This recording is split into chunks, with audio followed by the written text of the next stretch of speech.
A paz do Senhor a todos os irmãos. Meus queridos, chegamos ao final de mais um trimestre da nossa escola bíblica dominical dirigida aos adolescentes. Estamos terminando hoje essa revista que tem por título A Família Cristã. Foram 13 lições, onde nós pudemos, ao decorrer das aulas, com os demais professores, já quero aqui ressaltar aqui a importância desse quadro de professores. Nós estamos passando por esse período de aulas online, não presencial, e foi de suma importância a equipe de professores de todas as classes, mas eu quero falar em especial aquela a qual eu pertenço, que é dos adolescentes. Louvo a Deus pela vida do professor irmão Rodrigo e da irmã Cristina. Que Deus possa abençoar a vida dos irmãos poderosamente. E no decorrer desse trimestre, nós aprendemos o que é família, se havia algo errado, se há algo errado com a família, obediência e adoração, como devemos nos comportar dentro da nossa família, de como nos comportar quando temos pais com religiões diferentes da nossa. Aprendemos muita coisa. E chegamos hoje na 13ª lição, que é a última, que tem por título Glória a Deus pela Família. Chegamos a essa lição para glorificar a Deus por tudo quanto Ele tem feito no nosso meio, através da nossa família. Eu quero já ler com os irmãos aqui o texto bíblico. Se você está em posse da sua Bíblia ou da sua revista, encontra-se no livro de Gênesis, capítulo de número 12. Vamos ler o 1, o 2 e o 3. Você pode acompanhar comigo aí. Tem por título, o capítulo 12, Deus chama Abraão e lhe faz promessas. Ora, o Senhor disse a Abraão: sai-te da tua terra e da tua parentela e da casa de teu pai, para a terra que eu te mostrarei, e far-te-ei uma grande nação, e abençoar-te-ei, e engrandecerei o teu nome, e tu serás uma bênção, e abençoarei os que te abençoarem, e amaldiçoarei os que te amaldiçoarem. Em ti serão benditas todas as famílias da terra. Nós encontramos aqui uma promessa do nosso Deus em relação à família. Deus prometendo o que Ele ia fazer e o que Ele tem feito através da nossa família. Nós aprendemos durante essas lições que o projeto da família, ele nasceu no coração de Deus. Deus projetou a família desde o início da terra, desde o início do ser humano aqui. A Bíblia diz que Deus viu que Abraão estava só, então fez para ele uma companheira e deu uma ordem a ele para que ele se multiplicasse, para que ele enchesse a terra. Pois bem, e aí nós chegamos até Abraão e nós vemos a promessa que Deus fez a Abraão. O interessante aqui é que Deus faz uma promessa a Abraão, mas se nós olharmos com os nossos olhos humanos, uma coisa meio que inusitada, uma coisa que, se fosse para os nossos dias, dificilmente a gente aceitaria esse propósito de Deus como Abraão aceitou. Imagine você recebendo uma promessa de uma pessoa dizendo: olha, eu estou te chamando para fazer uma viagem. E ao invés de nesse pacote vir assim: olha, essa viagem é com tudo pago, ela viesse assim: olha, essa viagem é para um lugar aonde eu vou te mostrar. Você arrumar a sua mala e sair para um lugar onde você não sabe para onde vai. Isso é algo que transcende a nossa compreensão. Mas Abraão, pela fé, aceitou o chamado de Deus. E Deus então fez uma promessa a Abraão. E nós estamos também debaixo desta promessa. É o que nós vamos falar aqui durante essa lição. Eu quero ler com os irmãos a introdução, para a gente já dar início. São 3 tópicos dessa lição, e eu quero trabalhar rapidamente esses 3 tópicos, para não ficar cansativo para vocês. A introdução diz assim: desde sua criação, Deus projetou grandes planos para a família. Foi o que vimos durante todo este trimestre. Nesta lição, vamos encerrá-lo glorificando a Deus e relembrando que herdamos de Abraão as promessas feitas pelo Altíssimo para as famílias. Assim como família de Deus, nós temos também uma missão a cumprir. Você sabe qual é essa missão? O título aqui do primeiro tópico é a promessa de Abraão. Como eu já estava dizendo, imagine só, recebemos então um convite para uma viagem e sem saber para onde a gente vai. Mas Abraão, movido pela fé em Deus e pela sua obediência, Abraão cumpriu o propósito de Deus. E quando Deus disse que todas as famílias da terra seriam benditas, seriam abençoadas através da vida dele, eu posso te dizer e afirmar através da palavra de Deus, biblicamente, que você mesmo não sendo um judeu, mesmo não sendo um israelita, você faz parte dessa promessa. Você está incluso nessa promessa, mesmo sendo de origem gentílica. Nós vamos ver aqui, e eu quero ler com os irmãos aqui na Bíblia, Gálatas 3:29. Quero fazer menção desse texto, que diz assim, ó, Gálatas capítulo 3, verso 29. E se sois de Cristo, então sois descendência de Abraão e herdeiros conforme a promessa. Também eu anotei aqui em Romanos capítulo 9, eu quero ler o 8 e o 24. O 8 diz assim, isto é, não são os filhos da carne que são filhos de Deus, mas os filhos da promessa são contados como descendência. O 24, os quais somos nós, a quem também chamou, não só dentre os judeus, mas também dentre os gentios. Talvez você esteja se perguntando assim, mas eu não sou descendência de Abraão, eu não faço parte dessa linhagem de Abraão. Você não faz parte da linhagem de Abraão falando na questão da carne, na questão de uma questão sanguínea. Mas Paulo, ele é muito enfático no capítulo 9 de Romanos, quando ele diz assim, que nós somos filhos de Abraão pela fé que nós temos em Jesus. E eu quero já explicar isso aqui bem rápido para vocês, de forma simples. Se você conversar com um judeu hoje, ele vai dizer assim, que ele faz parte dessa promessa, e que você, por ser um gentil, você não faz parte da promessa, porque você não é um judeu, porque você não faz parte da circuncisão, porque você não faz parte da linhagem sanguínea de Abraão.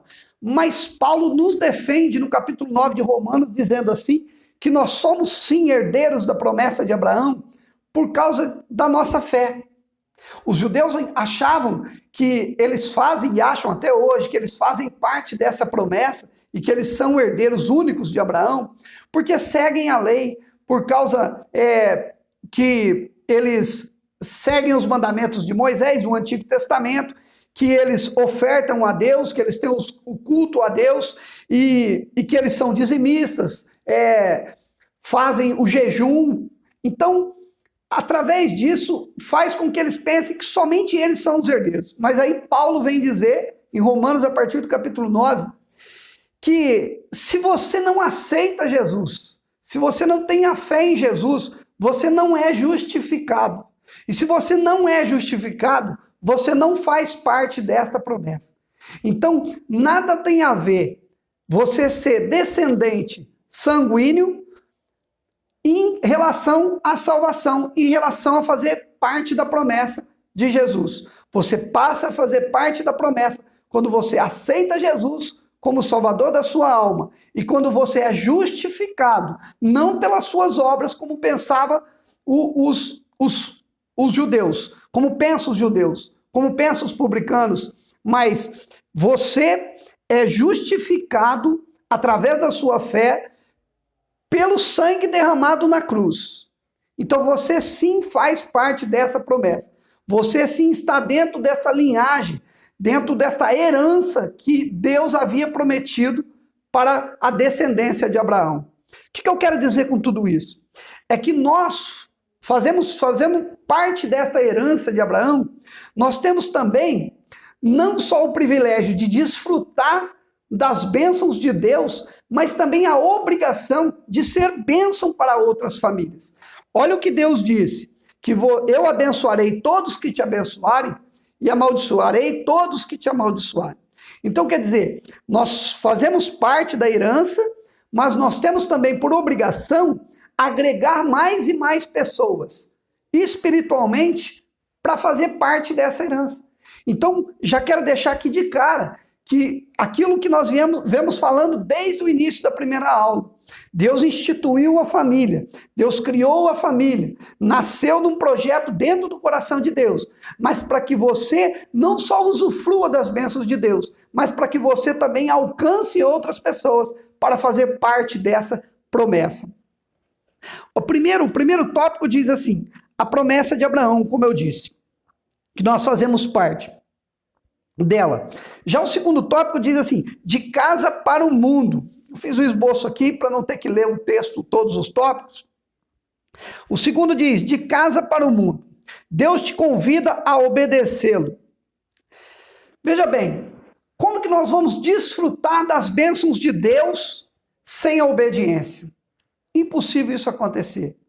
Deus, ele nos dá a oportunidade de aceitar a Jesus, ele nos dá a oportunidade de ser justificado por Jesus Cristo, mas ele requer de nós a obediência. Talvez você já esteja assim, mas eu estou cansado de ouvir essa palavra, irmão Ney. Obediência, obediência, obediência, sim. Mas é isso que a lição desse trimestre vem tratando desde o início. Começamos a obedecer os nossos pais, porque se não formos capazes de obedecer os nossos pais dentro do nosso lar, dentro da nossa casa, como seremos capazes de obedecer a Deus? E aprendemos também no decorrer da lição em que isso agrada o coração de Deus. Deus, ele quer que nós obedeçamos nossos pais e através da obediência dos nossos pais é que nós vamos receber as promessas que ele tem. E essas promessas sobrevêm sobre a nossa vida e sobre a vida da nossa família. Sobre a vida também dos nossos irmãos, dos nossos pais.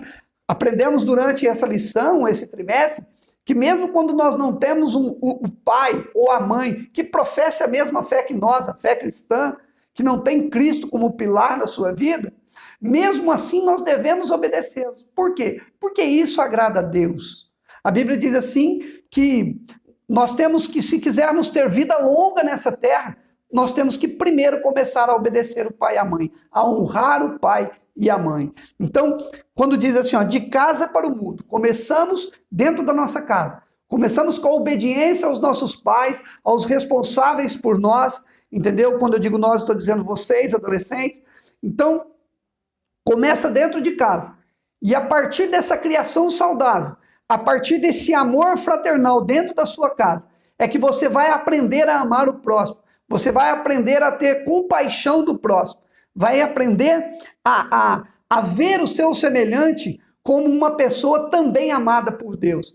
E com esse sentimento de amor ao próximo, é que você vai conseguir trazer pessoas, cada vez mais pessoas, para dentro da igreja, para estar junto com você, professando a fé em Cristo.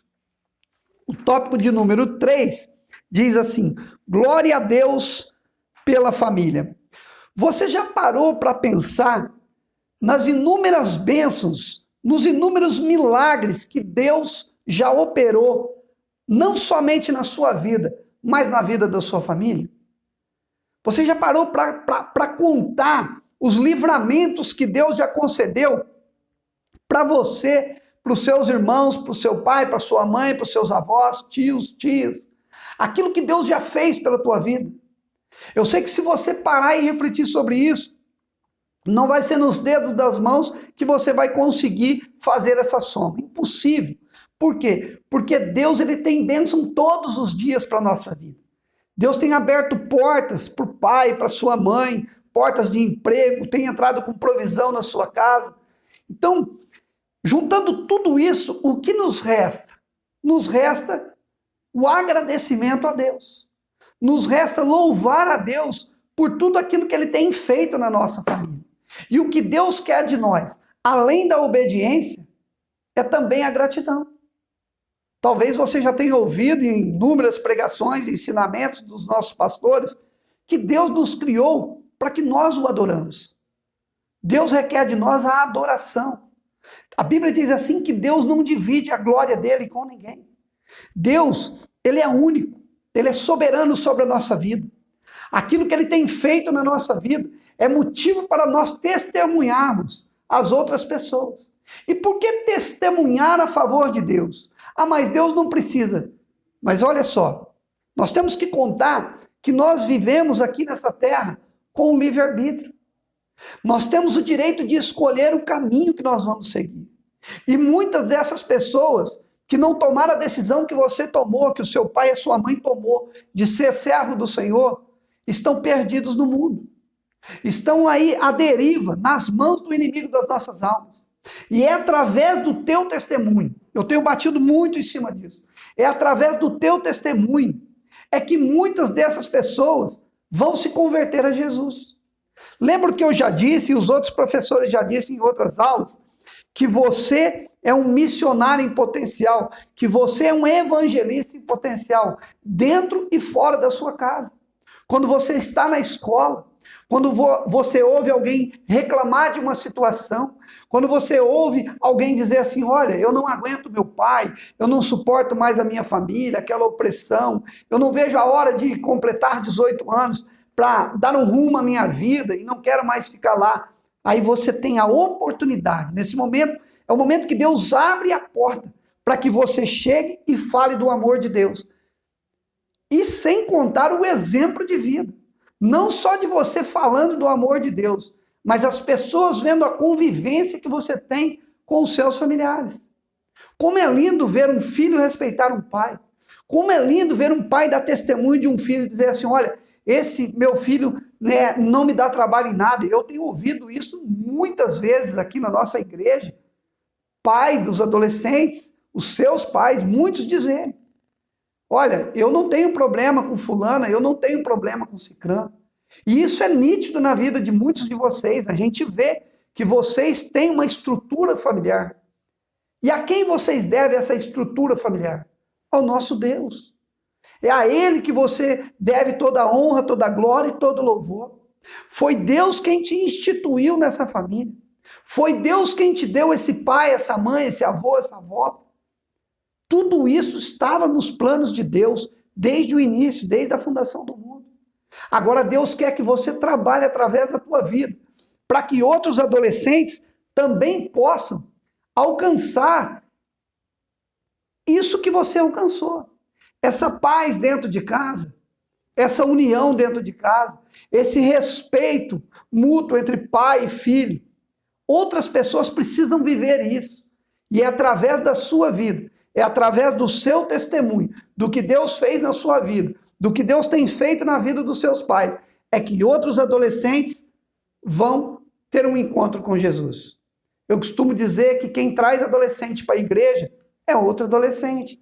Quem traz uma criança para a igreja é outra criança. Quem traz um jovem para a igreja é outro jovem. É a convivência. Por isso nós vamos terminar esse trimestre nessa aula rápida. E eu quero falar com você, não perca a oportunidade de falar do amor de Deus. Não perca a oportunidade de todos os dias agradecer a Deus por tudo quanto Ele tem feito na tua vida e na vida da tua família. Seja um exemplo dentro e fora da sua casa. Seja um exemplo para o mundo. Faça com que as pessoas olhem para você e vejam que há um diferencial na sua vida.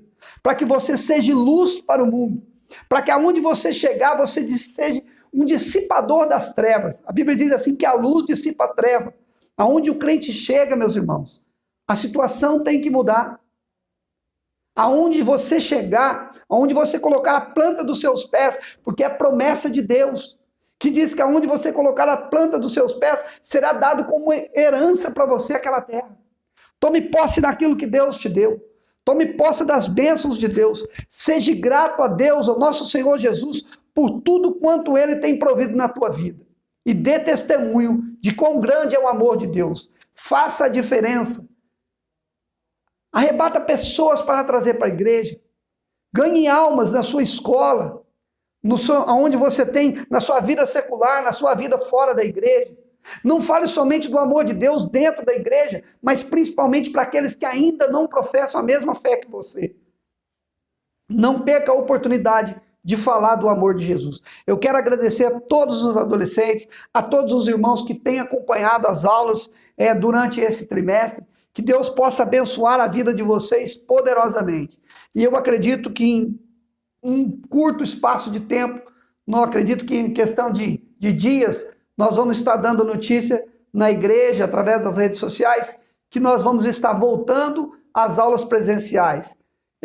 Eu confesso que eu falo isso por mim e pelos outros 2 professores, que nós já estamos morrendo de saudade de vocês, nós estamos com saudade do nosso convívio, das nossas aulas dinâmicas, das nossas brincadeiras, mas que foi muito frutífero essa aula. Quero agradecer todos aqueles que estão envolvidos, aqui não vou citar nome para não esquecer, mas de todos aqueles que estão envolvidos na gravação, na edição dessas aulas, que Deus possa abençoar a vida de todos poderosamente. E eu quero terminar fazendo uma oração rápida, agradecendo a Deus pela vida de cada um de vocês. Bendito Pai, eterno e bondoso Deus. Grato sou, Senhor, por tudo quanto o Senhor tem feito por nós. Agradeço ao Senhor por todo esse período e que se tivermos que continuar com as aulas online, que essas aulas possam alcançar o objetivo do Senhor. Que possa ser, Senhor, meu Deus, alcançado o alvo que o Senhor tem como objetivo. Que a gente possa alcançar as pessoas através dessa mensagem. E se voltarmos, que possamos voltar novamente com o mesmo número de adolescentes nas aulas, que nenhum se perca pelo caminho, mas que muito rapidamente possamos estar novamente congregando juntos, dividindo a tua palavra e assim dividindo a bênção do Senhor com todos. É o que eu peço em nome do Senhor Jesus. A paz do Senhor a todos e muito obrigado pela atenção.